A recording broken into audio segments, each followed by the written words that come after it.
हथियारों के मामले में इजरायल को दुनिया का एक बहुत ताकतवर मुल्क माना जाता है। इजरायल का एरो एयर डिफेंस इतना ताकतवर है कि इजरायल दावा करता है कि अगर 2000 किलोमीटर दूर से भी कोई मिसाइल इजरायल की तरफ लॉन्च होती है तो मिसाइल लॉन्च होते ही इजरायल का एयर डिफेंस सिस्टम एक्टिव हो जाता है। जब तक इजरायल अपनी एयरफोर्स के माध्यम से गाजा पट्टी पर बमबार्डिंग करता रहा, तब तक इजरायल के सैनिकों के मारे जाने की संख्या का आंकड़ा लगभग स्थिर रहा। लेकिन जैसे ही इजरायल ने अपना ग्राउंड ऑपरेशन शुरू किया, इजरायल के सैनिकों की मौतों की संख्या लगातार बढ़ती गई। लेकिन अब जो समाचार फिलिस्तीन के अखबार छाप रहे हैं, उससे ऐसा लग रहा है कि इजरायल की सेना और इजरायल की सरकार इजरायल के सैनिकों की मौत के आंकड़ों को छुपा रही है।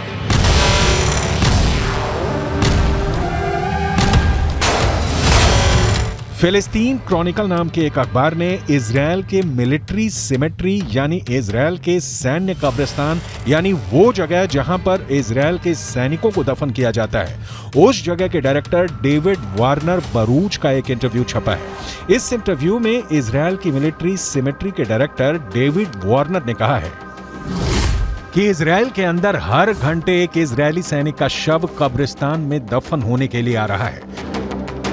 इस इंटरव्यू को फिलिस्तीन के अरब देशों के अखबारों ने हाथों हाथ लिया और यह दावा किया कि इजरायल के सैनिकों की मौत का आंकड़ा आधिकारिक आंकड़े से कहीं ज्यादा है। जेरूसलम के पश्चिमी इलाके में माउंट हर्जल कब्रिस्तान है और यहां पर इजरायल की सेना में काम करने वाले सैनिकों को दफनाया जाता है। मिडल ईस्ट मॉनिटर नाम की एक और न्यूज वेबसाइट में इस कब्रिस्तान के डायरेक्टर डेविड ओरेन का बयान छपा है। पिछले 48 घंटे में 50 इजरायली सैनिकों को दफनाया गया है। ये चौंका देने वाली बात है क्योंकि इजरायल ने दावा किया है कि 7 अक्टूबर से अब तक इजरायल के करीब 400 सैनिक मारे गए हैं। इनमें से करीब 80 सैनिक गाजा के ग्राउंड ऑपरेशन में मारे गए हैं। करीब 10 सैनिक लेबनान के बॉर्डर पर हिजबुल्लाह से लड़ते हुए मारे गए हैं और 300 से ज्यादा सैनिक 7 अक्टूबर और उसके बाद एक हफ्ते तक इजरायल के अंदर हमास के आतंकवादियों से सीधे लड़ते हुए मारे गए हैं। लेकिन फिलिस्तीन के अखबारों का दावा है कि ग्राउंड ऑपरेशन में इजरायल के सैनिकों के मारे जाने की संख्या आधिकारिक आंकड़ों से कहीं ज्यादा है।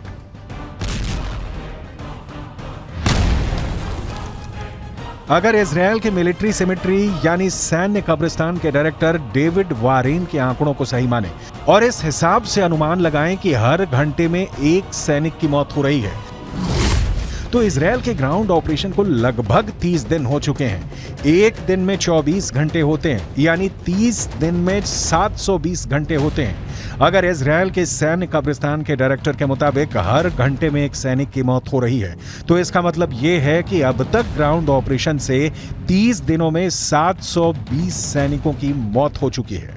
यह सिर्फ एक अनुमान है, इसकी पुष्टि नहीं की जा सकती है। इतना ही नहीं, हिजबुल्लाह ये दावा करता है कि लेबनान के बॉर्डर पर जो जंग चल रही है उसमें हिजबुल्लाह के 80 लड़ाके मारे गए हैं, जबकि इजरायल के करीब 10 सैनिक मारे गए हैं। जबकि हिजबुल्लाह को सपोर्ट करने वाले देश ईरान के सर्वोच्च नेता खामनेई भी ये बयान जारी कर चुके हैं। इजरायल के ज्यादा सैनिक मारे गए हैं, लेकिन इजरायल आंकड़ों को छुपा रहा है। अब ऐसे में सवाल ये उठता है कि क्या वाकई में इजरायल की सेना अपने मारे गए सैनिकों के आंकड़ों को छुपा रही है? इजरायल की सेना प्रोपेगेंडा वॉर में हमेशा सबसे आगे रहती है और आज भी इजरायल और हमास के युद्ध में अगर देखा जाए तो हमास के पक्ष में बात करने वाले गाजा पट्टी के फिलिस्तीनी पत्रकारों की हालत बहुत ज्यादा खराब है। गाजा पट्टी के अंदर लगातार हुई बमबारी में अब तक करीब 45 पत्रकार मारे जा चुके हैं जो फिलिस्तीन के मुद्दे को कवर कर रहे थे। अब ऐसी स्थिति में गाजा के संचार तंत्र पर इजरायल का 75% कब्जा है और इजरायल जो चाहता है वही सूचना गाजा से बाहर निकलती है, क्योंकि गाजा के अंदर इजरायल की सेना अपनी पकड़ को मजबूत कर रही है।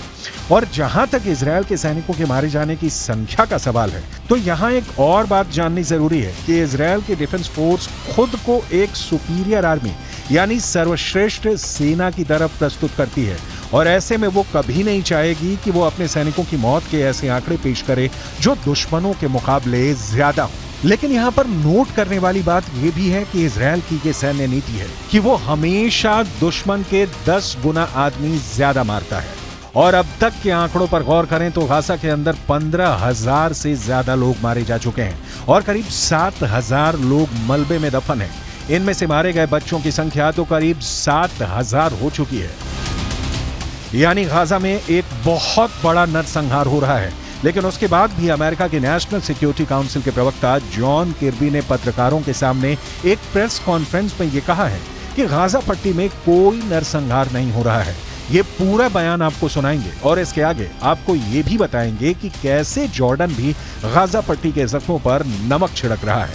लेकिन सबसे पहले अमेरिका के उस पाखंड के बारे में बताना जरूरी है जो बिल्कुल साफ नजर आ रहा है। यूक्रेन और रूस के युद्ध में जब पुतिन की मिसाइल यूक्रेन पर कहर बनकर फूट रही थी और करीब 1,000 यूक्रेनी बच्चे हताहत हुए थे, तब अमेरिका ने यह कहना शुरू कर दिया था कि पुतिन नरसंहार कर रहे हैं। लेकिन गाजा पट्टी के अंदर हजारों मौतों के बाद भी अमेरिका इसे नरसंहार नहीं मान रहा है। यह अमेरिका के दोहरे मापदंडों का बुक टेक्स्ट एग्जाम्पल है।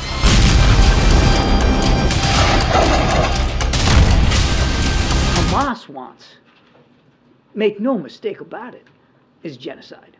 They want to wipe Israel off the map. They've said so publicly, more than one occasion. In fact, just recently. And they've said that they're not going to stop.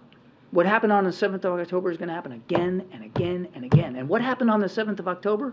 Murder, slaughter of innocent people in their homes or at a music festival. That's genocidal intention.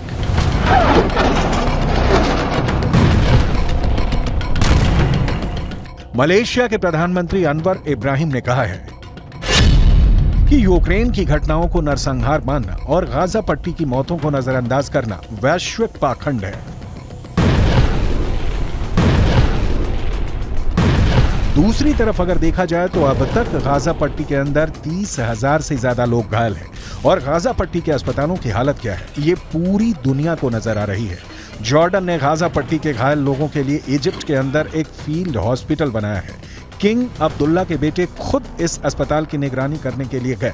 लेकिन आपको जानकर हैरानी होगी कि इस field hospital में मात्र 40 bed हैं, जबकि गाजा के अंदर 30,000 से ज्यादा लोग घायल हैं। और इन हालातों में एक फील्ड हॉस्पिटल में मात्र 40 बेड का इंतजाम लोगों के साथ एक क्रूर मजाक है।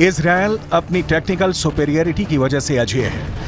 पिछले हफ्ते इजरायल ने हमास की ताकत को इस कदर नेस्तोनाबूद किया था कि पिछले हफ्ते 72 घंटे में इजरायल की राजधानी तेल अवीव पर एक भी मिसाइल अटैक नहीं हुआ था।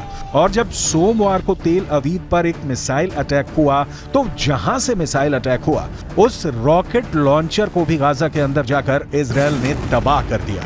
ये इजरायल की ताकत है।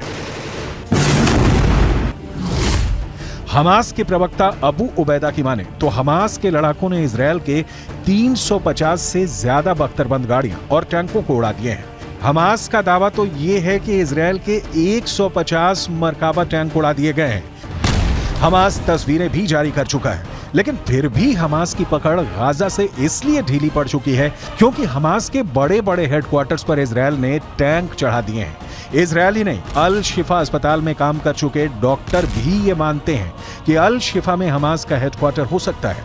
टाइम्स ऑफ इजरायल अखबार ने यह दावा किया है कि फ्रांस 24 नाम के एक न्यूज चैनल पर एक ब्रिटेन के डॉक्टर ने इंटरव्यू दिया है। इस डॉक्टर ने 3 साल तक अल शिफा अस्पताल के अंदर काम किया था।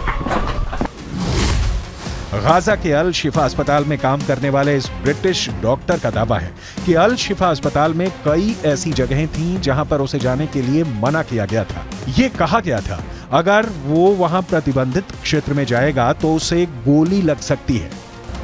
टाइम्स ऑफ इजराइल ने दावा किया है कि अल शिफा अस्पताल के अंदर हमास का हेडक्वार्टर होने का दावा करने वाले ब्रिटिश डॉक्टर ने अपना नाम नहीं बताया है, क्योंकि उसे डर है कि ऐसा करने पर गाजा के अंदर मौजूद उसके सहयोगियों को हमास मार सकता है।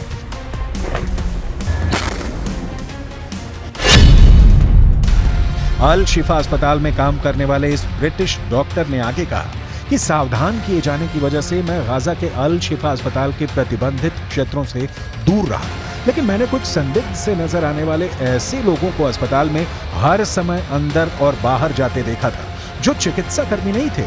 ये लोग अस्पताल के बेसमेंट के अंदर जाते थे। The first time our forces entered the Shifa complex, they went in with a bomb-sniffing dog, and they discovered a truck full of ammunition. After revealing the shaft by the D9, they saw a circular opening, and they couldn't see all the way down at the time, but further investigations and tools lower down it revealed that this is a 10-meter deep shaft that leads to a corridor. At the end of that corridor, there's a blast-proof door with a shooting hole at the top of it.